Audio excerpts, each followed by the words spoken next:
Bonjour, je suis Marine Slove, vétérinaire co-hôte de ce podcast, journaliste et fondatrice de Thémavet. Et moi, je suis Manuelle Ornart, vétérinaire et rédactrice en chef de Thémavet. Cet été, nous vous proposons des épisodes hors série. C'est Manuelle qui a tendu son micro à 4 ASV au parcours professionnel inspirant. Vous y découvrirez leurs ressentis, leurs réflexions sur une profession qu'ils exercent avec le cœur. Vous les entendrez aussi nous parler des difficultés qu'ils rencontrent dans leur quotidien. Ici, pas de tabou, pas de langue de bois et surtout, pas de culpabilité. Une preuve, s'il en fallait, qu'il y a 1000 façons d'être ASV. Belle écoute. Bonjour à toutes, bonjour à tous. Aujourd'hui, nous continuons nos hors-séries de l'été dédiées aux ASV et pour ce 3e épisode, j'ai le plaisir d'accueillir Julie Antonia. Bonjour Julie, comment vas-tu ? Bonjour, ça va bien et toi ? Ça va bien, merci. Alors Julie, tu as commencé à travailler en tant qu'auxiliaire en 2002, alors que tu avais à peine 19 ans. Au départ, après avoir obtenu un bac technologique de comptabilité et de gestion, et après avoir validé une formation d'assistance en soins animaliers délivrée par l'IFSA, tu as commencé par travailler dans une clinique d'une 12aine de personnes, dans laquelle tu ne t'es pas complètement épanouie, en partie parce que tu avais du mal à trouver un sens à ce que tu faisais. Tu as alors pensé à changer de voie, à carrément reprendre des études, mais tu as entendu parler d'une petite clinique qui cherchait une ASV, tu t'es décidé à postuler et tu as été embauché. À cette époque, quand tu intègres la structure, vous n'êtes que 4, 2 vétérinaires et 2 ASV, et tu vas très rapidement trouver le sens que tu cherchais à ton métier. Cette clinique, tu y travailles toujours aujourd'hui, tu y es même passé associé en 2017.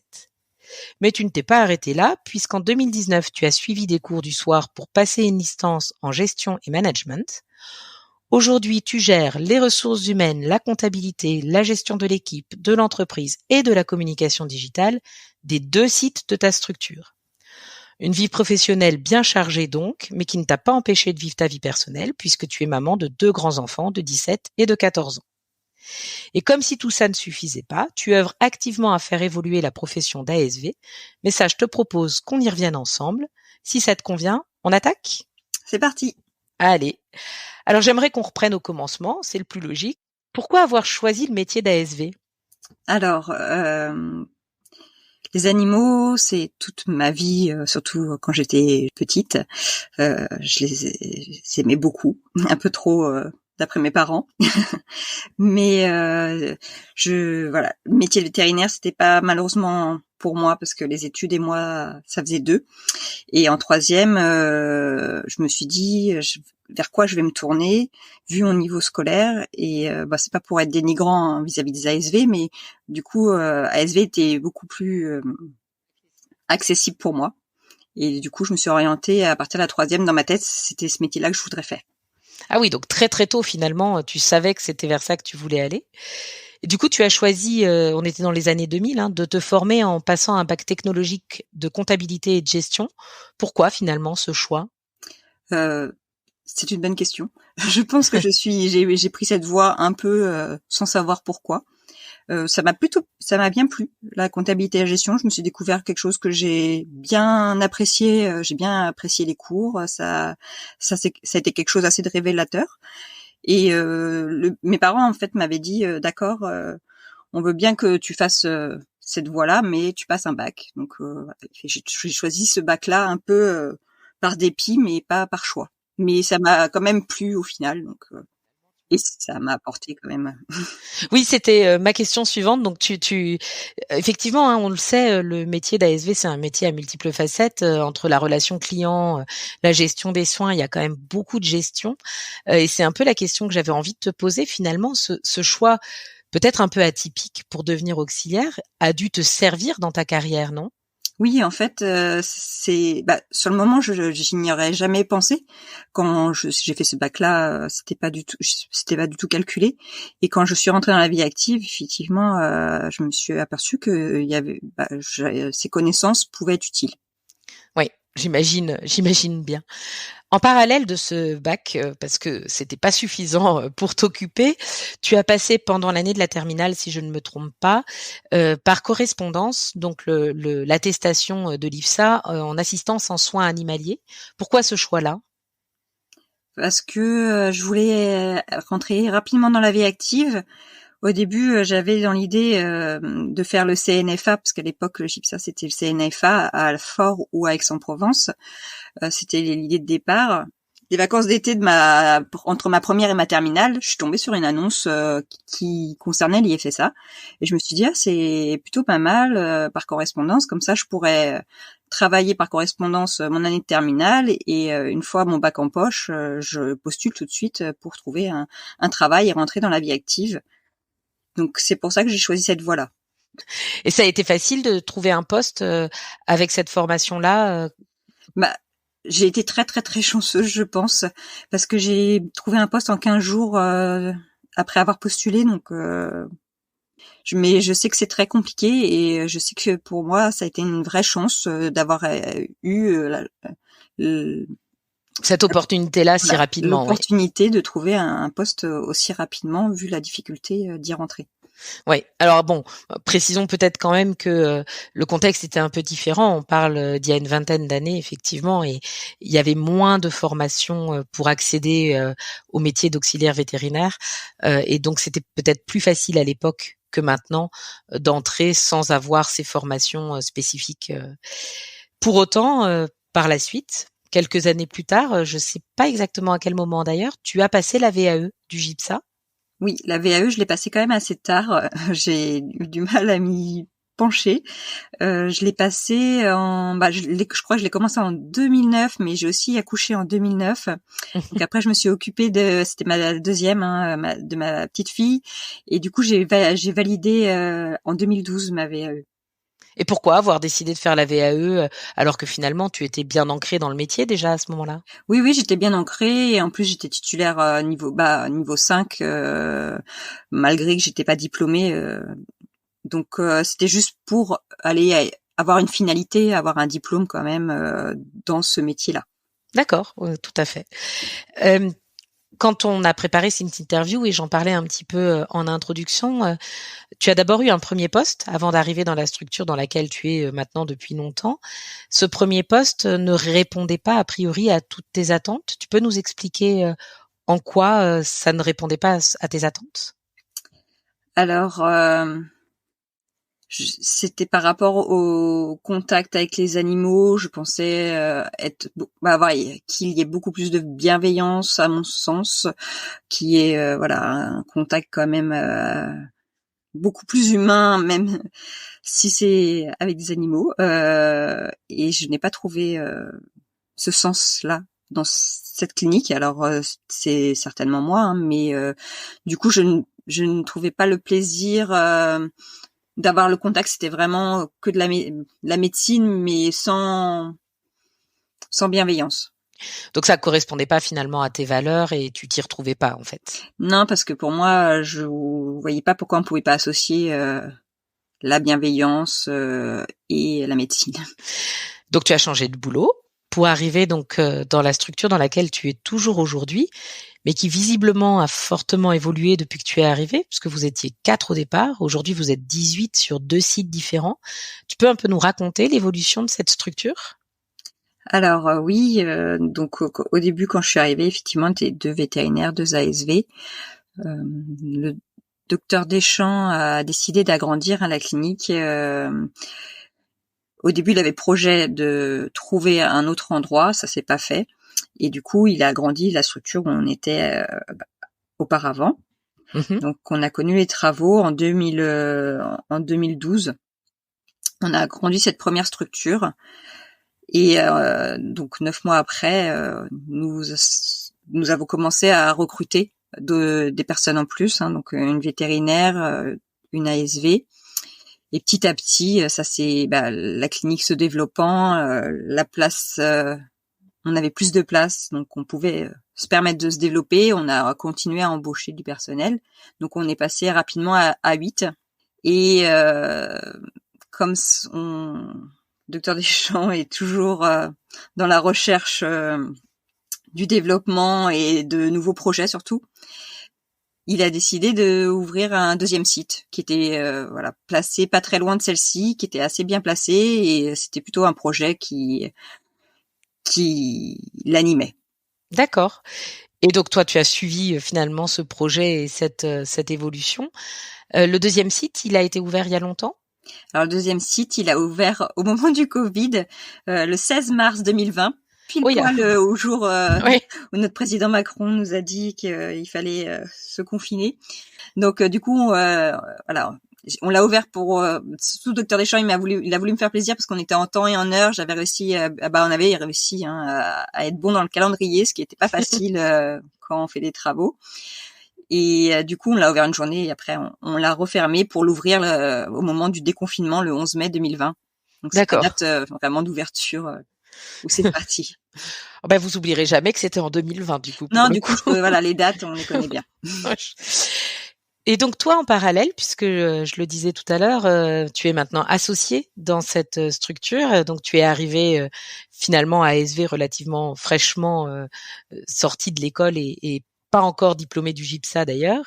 Et maintenant, tu es associé. Tu peux nous raconter comment ça s'est passé, cette évolution? Alors, avec Docteur Deschamps, on était, voilà, on forme un peu un binôme. On a une bonne synergie ensemble, assez complémentaire. Donc c'est vrai que petit à petit, il m'a délivré quelques fonctions. Donc moi, c'est vrai que j'avais fait de la gestion, de la comptabilité. Je me suis dit, est-ce que je pourrais pas aider dans ce sens-là? Donc il m'a confié au départ ce type de tâches et petit à petit, de fil en aiguille, voilà, de plus en plus de petites fonctions de gérant où je participais. Et en 2017, il m'a proposé effectivement de rentrer dans l'association. Il a changé de statut juridique de la société et c'était l'occasion de pouvoir rentrer facilement une associée ou des associés après. Hein. Donc j'y suis rentrée à ce moment-là. Ok, donc c'est finalement sous l'initiative du docteur Deschamps que tu as intégré l'association. Oui, tout à fait. Qu'est-ce que, quand il t'a annoncé ça, comment il t'a annoncé ça et comment tu l'as vécu, cette annonce? Alors, c'était super agréable de pouvoir être remercié dans ce sens. Il m'a annoncé, voilà, que c'était pour. Il a dit, je vois pas ce que tu ferais de plus si cette entreprise était la tienne. Tu te comportes vraiment comme si ça l'était, donc je trouve que c'est méritant pour toi de te laisser une place d'association. Et donc voilà, j'ai été très touchée par cela. Comment l'ont vécu les autres finalement ASV? Parce que quand cette association a eu lieu, je suppose que vous étiez plusieurs. Comment elles l'ont vécu, ou ils d'ailleurs? Il y a peut-être des hommes dans l'équipe. Alors, au moment de l'association, oui, il y avait plusieurs ASV. Après, moi, j'étais la plus ancienne, hein, ça c'est certain. Ils ont bien remarqué que de toute façon, j'avais des fonctions déjà de responsable d'équipe, voilà, que je traitais un peu la clinique comme si c'était la mienne. Donc la question ne s'est pas vraiment posée. Il n'y a pas eu de souci avec mes collègues ni d'amenosité. Ça s'est fait assez naturellement et c'est pareil. Je sais pas si c'est une chance, mais je n'ai pas rencontré de jalousie ou de choses comme ça. Quand on a fait, tu l'as peut-être vu, on avait fait un article sur notre site de presse, on mettra le lien en bio sur une ASV qui est associée aussi dans sa structure. C'est un peu les mêmes retours qu'elle nous avait fait, hein, que ça s'était fait en fait assez naturellement. Et... Oui, je pense que comme c'était assez clair pour le docteur Deschamps et qu'il l'a bien affirmé, c'était tellement lucide et clair qu'au final, il n'y a pas eu de problème. Tant mieux, j'ai envie de dire tant mieux. Quelles sont maintenant très concrètement tes activités au sein de la structure et au sein de l'association? Alors, au sein de l'activité, du coup, je suis devenue manageuse des 2 cliniques. Je m'occupe de la gestion de l'entreprise, de la gestion du personnel, de la RH, de la communication, de beaucoup de choses. Des fois, je sais même plus tout ce que je fais. Donc, ça, c'est mes postes actuels, c'est mes fonctions actuelles. Je suis plus du tout ASV depuis 1 an à peu près. Alors j'aide encore un petit peu. Des fois, ça peut m'arriver d'être ASV. De toute façon, j'ai la blouse sur moi, donc s'il y a besoin, je suis prête. Mais voilà, je fais principalement que des fonctions maintenant. Managériales et de gestion. Oui, tout à fait. Et d'ailleurs, pour arriver à ça, donc en 2019, tu as repris la direction des cours et de la formation pour passer une licence en gestion et management. Pourquoi ? Qu'est-ce qui t'a poussé à aller faire cette formation ? Quand j'ai su que le docteur Deschamps voulait ouvrir une deuxième clinique, un deuxième site, je me suis dit être manager d'une petite structure, pourquoi pas, je m'en sors comme ça en autodidacte, on va dire, en me formant un petit peu à des petites formations ponctuelles et en écoutant un peu ce qui se passe.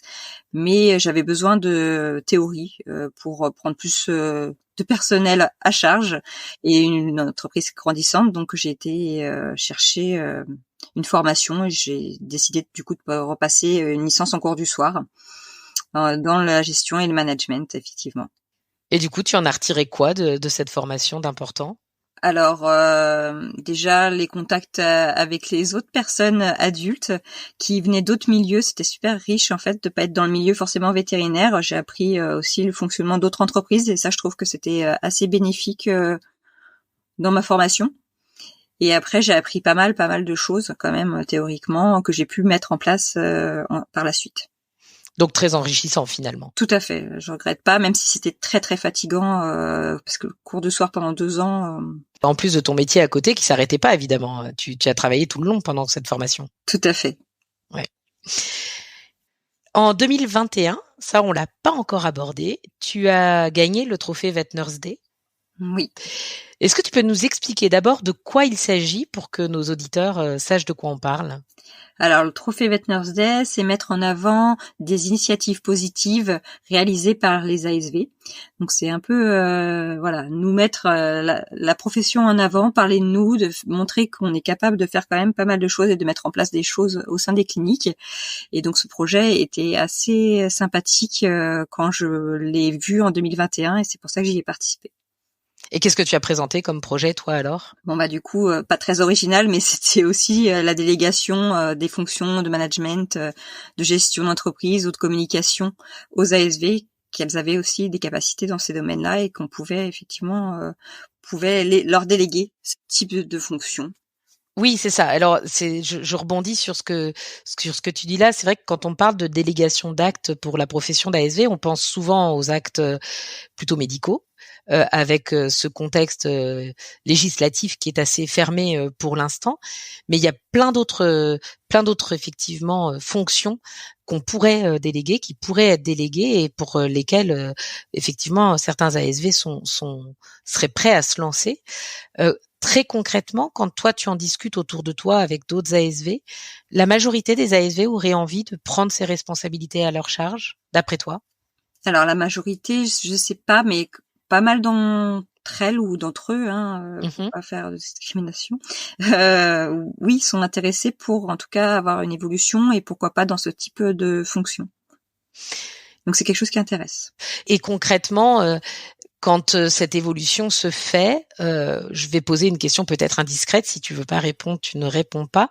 Qu'est-ce qui se passe en termes d'évolution salariale ? Parce que c'est quand même une question qui revient régulièrement. Je veux bien faire plus, mais si je gagne plus, dans ton cas, ça a été le cas ou pas spécialement ? Oui, ça a été le cas. Donc effectivement, je pense que c'est quand même important d'avoir une revalorisation salariale si on fait plus, à mon sens, et dans le sens de Docteur Deschamps, c'était pareil. Donc il n'y a pas eu de souci à ce niveau-là. Oui, la question s'est pas posée dans ton évolution, ça s'est fait naturellement. C'est un sujet vraiment dont on entend parler beaucoup, cette histoire de délégation de tâches et d'actes avec ou sans valorisation salariale. Et ça paraît évident qu'il doit y avoir revalorisation salariale, mais malheureusement, a priori, c'est pas comme ça partout. Ouais. C'est dommage parce que je pense qu'on peut apporter vraiment une richesse supplémentaire à l'entreprise et c'est énorme. Pour moi et pour le Docteur Deschamps, c'est logique que ça aille dans les deux sens. Tu l'as dit d'ailleurs aussi en préparant cette interview que la collaboration ASV vétérinaire, elle était bénéfique, elle était très forte. En quoi est-ce que tu estimes que cette collaboration est intéressante pour les structures ? Alors il y a une complémentarité. Les vétérinaires, ils sont assez techniques. Nous, on a la gestion quand même de la clientèle. Mais il y a pas, on est très très polyvalent sur beaucoup de choses. Après sur l'administratif aussi, on en fait quand même pas mal. Et je trouve qu'on se complète assez bien à ce niveau-là. Et on est vraiment maintenant des équipes complémentaires qui s'imbriquent les uns avec les autres et qui avancent ensemble. Et je trouve que la synergie est vraiment chouette. Et toi, donc tu es associé à quel niveau en termes de part, je veux dire, parce que légalement c'est limité, il me semble. Alors légalement, je crois que c'est limité à je vais peut-être dire des bêtises. J'allais dire 20%, mais je suis pas sûre de ça. On vérifiera, je remettrai éventuellement en commentaire avec le podcast, oui. Et donc dans ton cas, tu es actionnaire à quelle hauteur Moi, c'est vraiment une part d'association à 1%. D'accord. Et du coup, concrètement, quand vous avez des décisions à prendre, tu participes à toutes les décisions ? Oui. Parfait. Donc vous discutez, chacun apporte son point de vue et puis après vous pouvez prendre la décision tous ensemble. Tout à fait. Alors après, on a une association un peu spécifique parce que j'ai parlé du docteur Deschamps, mais il y a docteur Brun qui est sa femme qui est aussi dans l'association. Alors elle a vraiment plus du côté vétérinaire, le côté gestion d'entreprise, c'est pas quelque chose qui l'intéresse, qui l'attire, qui l'attire. Hein. Donc et elle est très contente que ce soit moi qui m'en suis occupée. Donc on peut en parler tous les trois, mais souvent c'est docteur Deschamps et moi qui prennent les décisions. Qui prenons les décisions, qui échangeons sur la gestion de l'équipe de l'entreprise et qui créons de nouveaux projets. Tu disais aussi que tu participais activement. C'est important pour toi, c'est un sujet qui compte de faire évoluer la profession d'ASV. Comment tu participes à cette évolution ? Alors le trophée Vet Nurse Day, premièrement, c'était la première des choses, justement pour qu'on puisse en parler. Après, j'en parle aussi, là je suis rentrée dans un comité ASV avec Zoetis qui cherche aussi des solutions pour améliorer la profession. Donc voilà, dès qu'il y a une opportunité où je peux essayer d'y participer, j'y vais. Et je donne aussi des cours à Subveto dans la nutrition, hein, qui a pas forcément de rapport, mais je donne des cours aux AV2 et au bachelor. Et donc le bachelor, c'est un bachelor justement axé sur le management de l'entreprise vétérinaire. Donc c'est plutôt sympa d'échanger avec les élèves. Ça t'apporte beaucoup du coup de participer à la formation des futurs finalement ASV qui seront sur le terrain prochainement.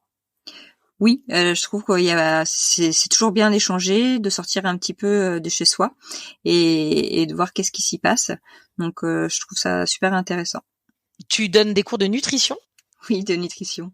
C'est toi qui as choisi ou ça s'est fait comme ça ? Il y a eu plusieurs choses qui m'ont été proposées. C'est la nutrition que j'ai retenue parce que c'est quelque chose que j'aime vraiment particulièrement. À la clinique, on développe pas mal de recommandations alimentaires personnalisées. La nutrition, je suis tout le temps en train d'en parler aux équipes. Donc ça paraissait un sujet qui m'animait. Donc nous, peut-être tu connais et peut-être que tu as eu l'occasion de voir, mais on a un site de presse digitale sur lequel on parle beaucoup d'expérience au travail. Et comme tu es en gestion des ressources humaines et finalement de l'équipe, est-ce que vous organisez des événements de team building ou ce genre de choses pour essayer d'améliorer la cohésion d'équipe ? On en organise un petit peu. Il y a les repas de Noël qui sont assez faciles. Là, on va s'organiser un bowling. On essaie des fois de s'organiser des petites choses pour un anniversaire. Quand il y a une occasion d'être ensemble, on organise des petites choses.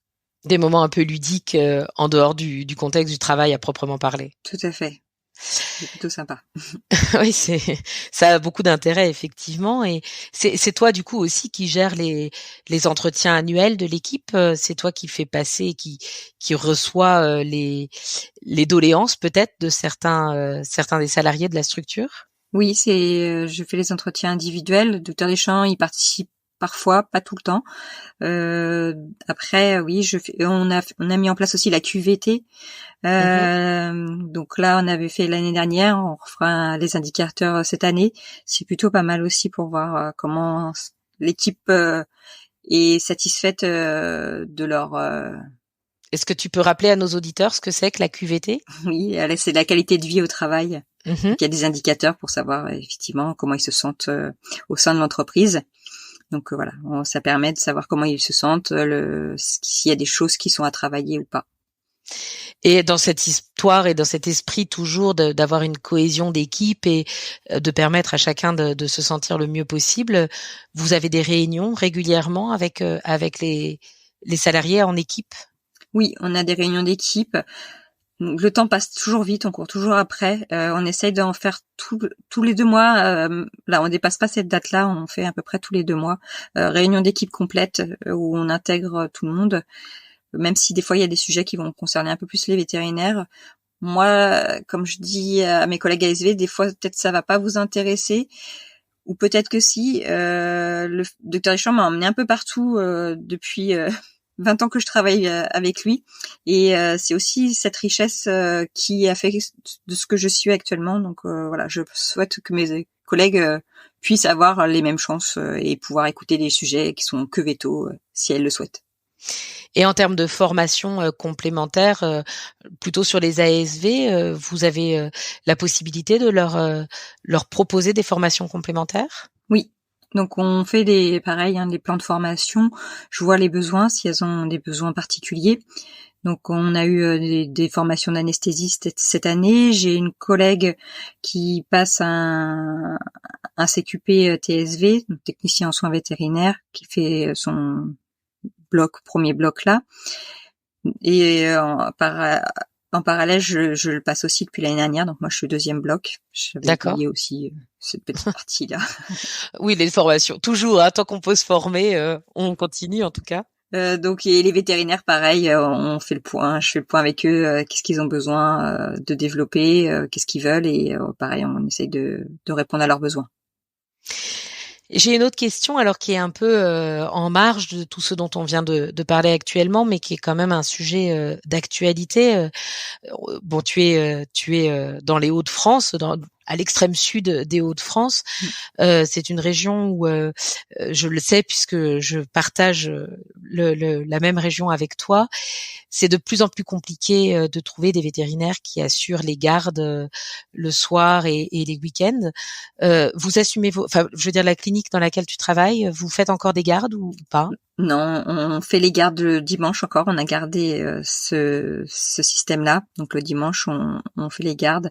Par contre, le soir, les soirs, on ne les fait plus parce que sinon on n'attirait pas le personnel nécessaire. C'est ça. Et comment le vivent les clients concrètement? Les clients le vivent plutôt bien parce qu'il y a il y a des structures quand même qui autour de nous, qui sont pas trop loin, qui accueillent 7 jours sur 7, qui sont des plus grosses structures. Donc ça se passe pas trop mal. On n'a pas forcément de réclamation à ce niveau-là.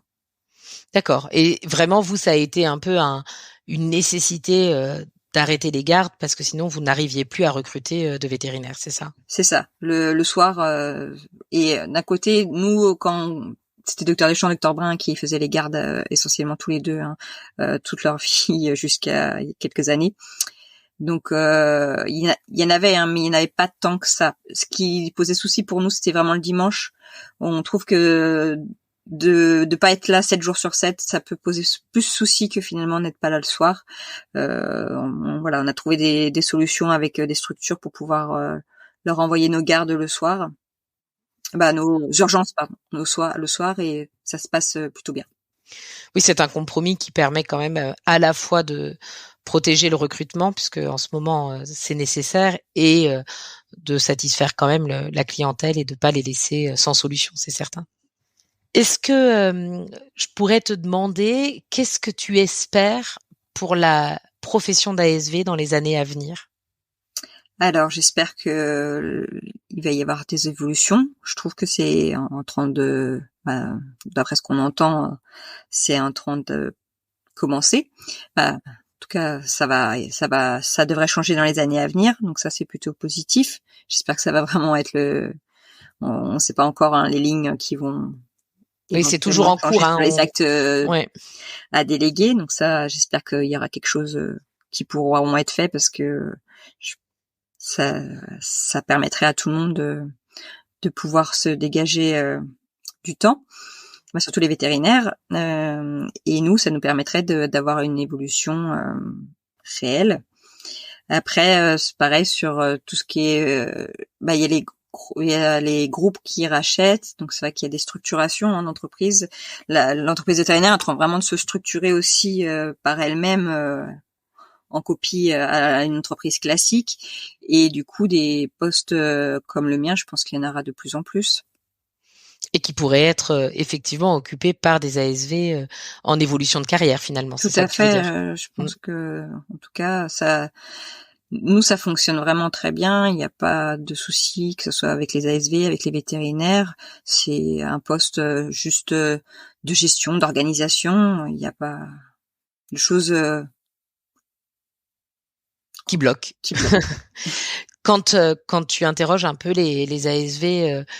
Je ne sais pas, les ASV qui sont dans ton équipe sont là depuis longtemps globalement, ou le turnover est important? Il y a quand même un turnover malheureusement. Alors dans notre équipe pour l'instant, depuis qu'on a ouvert la clinique verte, elles ont la plus ancienne a 3-4 ans d'ancienneté.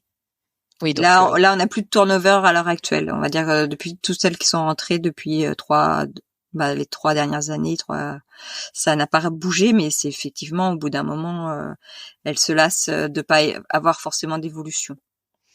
Oui, c'est le problème de l'évolution qui est la cause finalement de lassitude à tes yeux. Mes collègues, en tout cas, qui sont partis, sont partis en changeant de métier. Donc, c'est quand même je pense, un des gros points. Ouais, c'est une vraie question de comprendre pourquoi effectivement on n'arrive pas à fidéliser les ASV, enfin à les fidéliser, elles partent pas pour aller dans une autre structure, elles partent souvent pour aller faire complètement autre chose. Donc c'est qu'il y a quand même un souci d'évolution dans le métier à creuser probablement, effectivement. C'est un métier qu'elles aiment en plus. Quand elles le quittent, on sait qu'il y a des choses qu'elles vont regretter parce que c'est quand même un métier à passion à la base, et c'est pas fait de gaieté de cœur en général, mais à un moment on a besoin aussi avoir des aspirations professionnelles qu'on puisse nous apporter, et des fois c'est pas possible. Oui. C'est plutôt le côté aspiration, évolution professionnelle, ou le côté financier finalement et plafond de verre un petit peu du salaire des ASV? Les deux sont liés. Oui. Tant qu'il n'y a pas d'évolution sur les délégations d'actes, par exemple, il n'y a pas d'évolution salariale et donc ça coince. C'est ça. C'est vrai que quand on rentre à 20 ans en tant qu'ASV, quand on a 30, 35 ans, on a aussi des besoins financiers qui peuvent être aussi différents, et on a envie d'évoluer professionnellement, mais je pense qu'on a aussi envie d'avoir quand même une évolution financière également, c'est vrai. Le fait que quand on a 20 ans, parce que la plupart des ASV commencent finalement relativement jeunes, ce métier-là. Tu penses qu'on n'a pas forcément conscience que ce salaire qui n'est pas finalement excessivement important peut devenir un frein dans notre évolution de carrière? Oui, je pense. Et de plus en plus avec les jeunes actuellement, la génération Z, c'est encore plus compliqué, je pense. Oui, donc ils réalisent pas finalement en fait ce que ça implique financièrement, ce choix de carrière là, c'est ça? Sur du long terme en fait. Sur le moment, je pense que c'est toujours pareil. J'ai envie de dire que quand on gagne pas encore sa vie et qu'on commence à la gagner, ça nous paraît tout de suite énorme. C'est toujours bien, mais après effectivement quand on rentre dans une routine et qu'on commence à faire sa vie, ça peut vite poser souci. Ça peut poser question, effectivement. Qu'est-ce qu'on pourrait te souhaiter à toi, du coup, comme évolution? Parce que maintenant, tu es associée, on a compris, tu aimes te former et continuer à apprendre. C'est quoi la suite pour Julie? C'est une bonne question. Je sais pas, je me cherche un petit peu, effectivement. Des fois, je suis un peu partout parce que je sais pas quel est mon devenir également. J'adore ce que je fais, je suis hyper contente et je prends tout ce que je peux prendre pour pouvoir aborder l'avenir plus sereinement. Parce que voilà, Docteur Deschamps a 62 ans cette année et notre histoire se terminera un jour, donc voilà, il y aura une suite pour moi et je sais pas encore laquelle. Tu sais pas encore laquelle, mais tu es ouverte à plein de choses visiblement. Qu'est-ce que tu voudrais ajouter, dire à nos auditeurs sur ton expérience? Qu'est-ce que tu as envie de partager avec eux? Alors, ce que j'ai envie de partager, c'est que tout est possible. Alors, c'est un peu prétentieux peut-être de dire ça, mais que faut pas hésiter à s'affirmer, à discuter, à échanger, à communiquer, je pense, les uns avec les autres, et de pas avoir de rancœur sans en parler, parce que des fois, les vétérinaires, ils s'en rendent pas forcément compte de ce qu'on peut ressentir ou ce qu'on peut avoir à l'esprit, et donc n'hésitez pas à évoquer le sujet et à en discuter. Oui, c'est un bon conseil. On n'est pas dans la peau les uns des autres. C'est pas toujours facile de voir ce qui se passe avec les yeux des autres. Donc effectivement, il faut ouvrir le dialogue et garder cet esprit ouvert.